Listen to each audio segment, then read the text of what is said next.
Hey everyone, SilverHyena back again with a new video, and I know that this view looks weird. This is not my usual view, but I wanted to show you.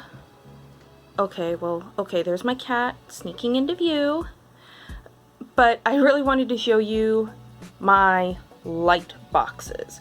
Now these are a tool I have talked about quite a bit. I have used them a lot, but I thought I should show more about the Lightbox and how to use it. Or I guess this one is just called Lightpad, Light Tracer. They have many different names. I personally know them as a Lightbox, so that's just what I call them. Yeah, that big one. I don't really want to pull that one out just because it is such a pain in the butt to wrangle. They're essentially the same tool, just this one is smaller and far more manageable, but I just wanted to show you guys both of them. Hang on one second. Anything you care to add, Topaz? No, I think she's good.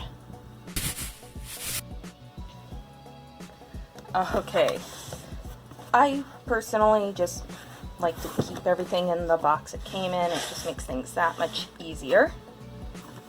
Oh, come on. Oh, jeez. Those of you who have seen my studio tour know how tight and cramped the space is. Of course, I mean, like, you just saw it. But comes in this nice protective sleeve.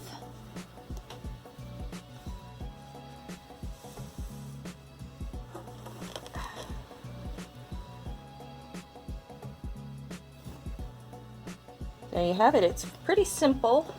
Oh, sorry. There's the plug. And there's really not much to it. You plug it in. Got your on button wherever it might happen to be. And then you decide what to draw. Or what to trace, really. Because I've already determined what I want to do. I just need to transfer it onto the paper of my choosing with minimal mess and minimal fuss.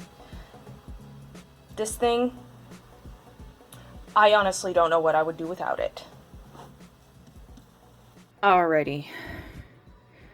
So, we've got the light pad, light box, whatever you want to call it. We've got it plugged in. The on button's right up here, but it doesn't really want to... I need a new camera setup, I really do. Anyways,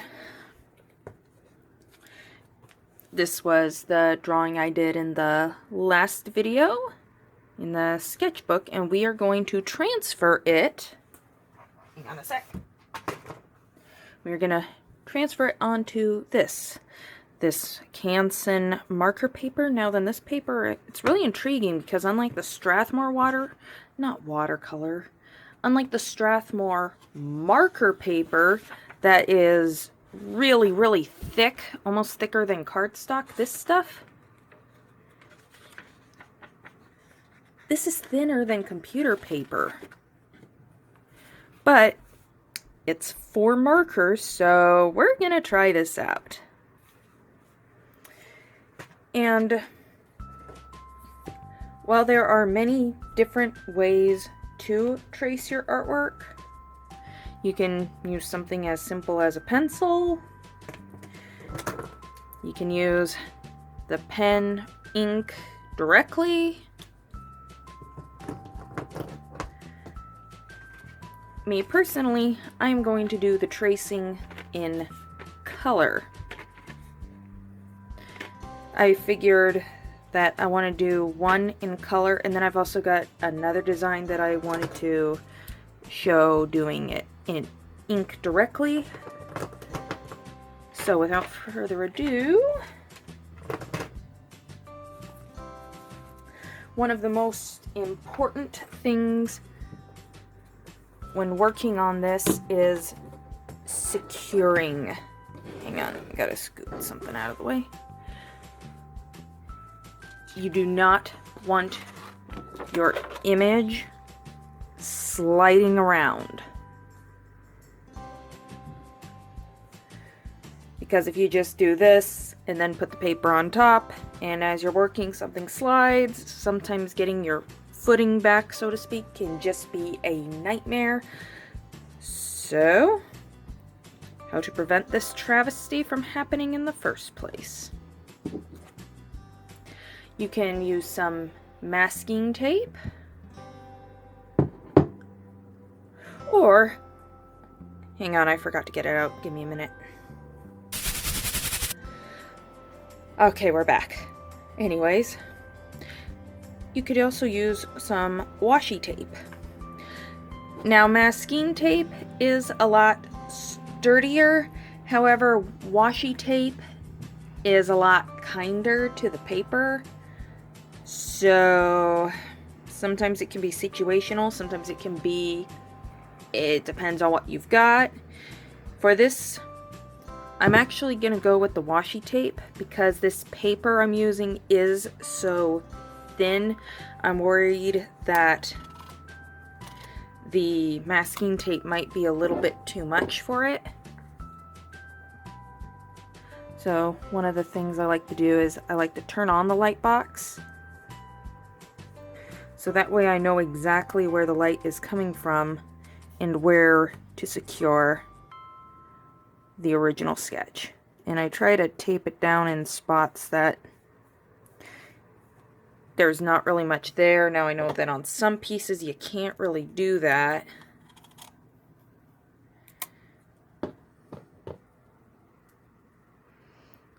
But gotta work with what you have. So there we are. Because trust me when I say you don't want it flopping all over the place.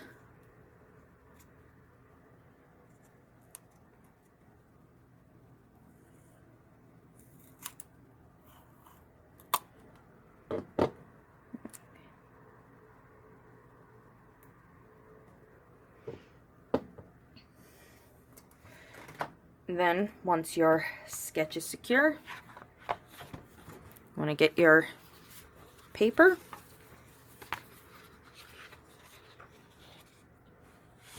This is my first time using this particular paper. Kinda nervous because it is just so thin. It's thinner than what I'm used to using. And then you just line it up.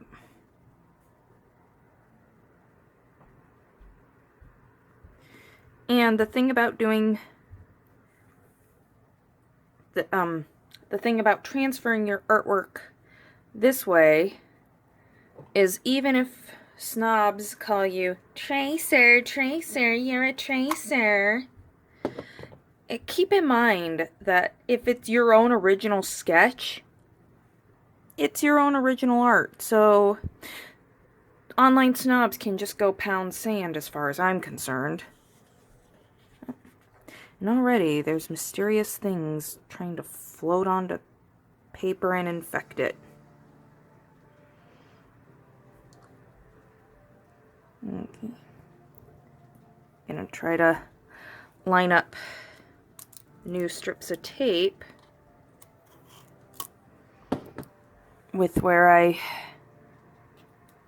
previously taped everything down. Sorry.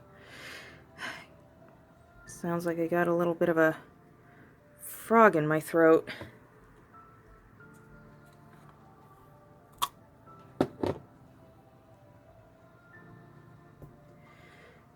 So, the image is secure, Lightbox is on. Now, we get to tracing. I thought I should mention that if you feel your eyes straining, take a break. Staring at the bright LED concentration for too long can wear your eyes out.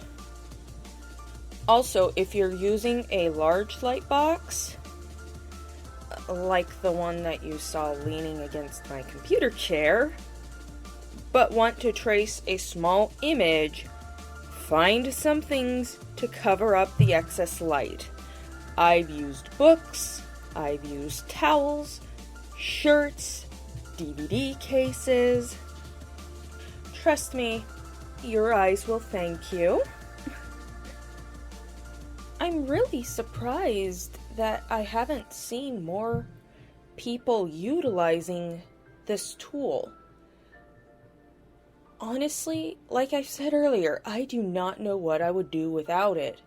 I love the Lightbox so much because I'm one of those people that I will finish a sketch and then go, oh my gosh, if I carry on this sheet of paper, what if I ruin it?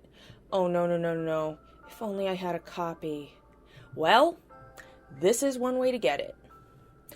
Also, a little tip, if you don't have a light box like the kind I'm using, if you have a very large window on a relatively bright day, that'll be a light box in a pinch. It's just that you're dependent on the natural light then.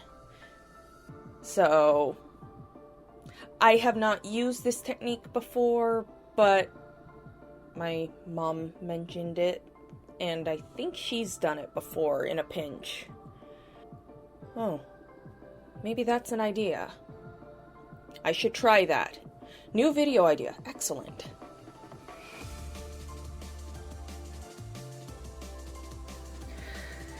Okay, so this is with a color pencil. These are erasable color pencils, but I actually don't plan on erasing them. So let's turn off the light box and then very carefully peel off the tape.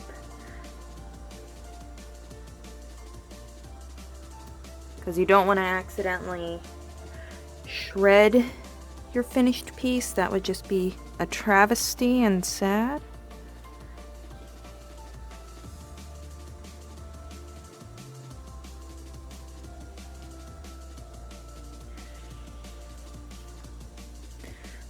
Overall, that came out pretty well.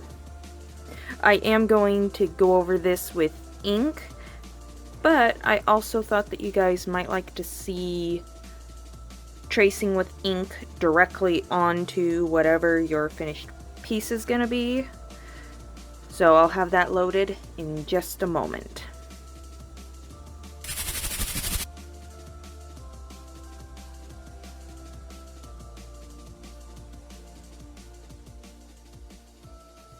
Now, the main reason I stopped tracing directly with ink and went to pencil or colored pencil and then ink it over after is because I tend to have more control over the drawing, because with the light box and with the sketchbook splayed out, it is very difficult to turn and angle it the way you want, because sometimes, especially any sort of curve, it just, sometimes it seems like the pen has a mind of its own unless you can turn the paper just so.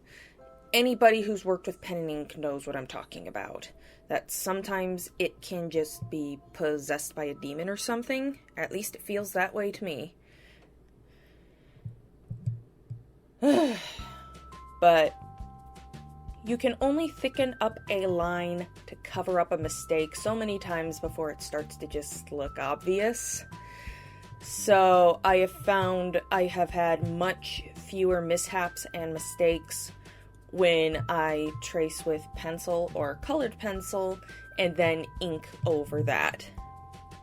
If inking is even part of your original piece. I mean, some people might just go straight up color pencil. Some people might just want to use the marker directly in the color pencil. I don't know what your life is like. Use whatever style works best for you. This is just what I like to do. This is how I do things. Post below. I want to hear what you guys like to do. Would you consider picking up a Lightbox after watching this video? It's some of the best money I've ever spent.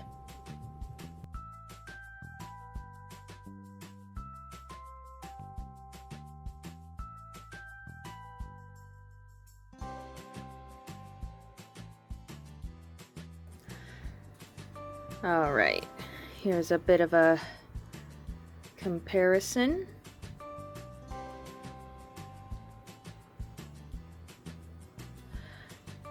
Not too bad. As I stated before, I much prefer tracing in pencil anymore to doing the ink directly, but I thought I should show you the ink directly anyway. I think I've got some more work I want to do on this. Because, I don't know, it's like the face in the ink version.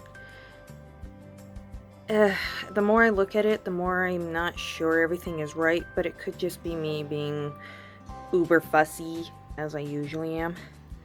Anyways, I really hope that this helped you out. Focus, camera. Take two.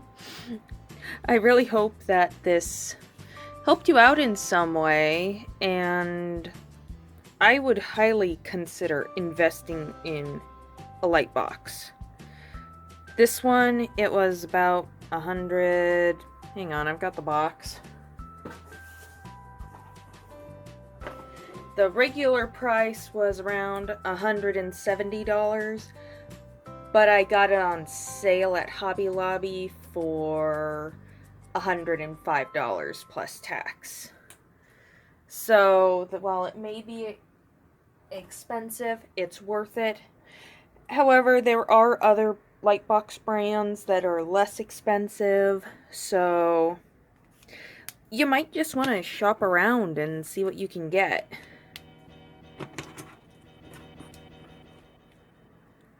By the way, these pens are amazing. These are the Faber-Castell Pitt Artist pens.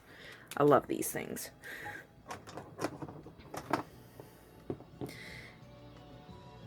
Anyways, that's all the time for this video. So please leave a like if you enjoyed and if you found it helpful, and subscribe to the channel for more content like this. Post your comments and questions and tips below. I would love to hear what you guys have to say. Anyways, this is SilverHyena, signing off. Stay creative, everybody.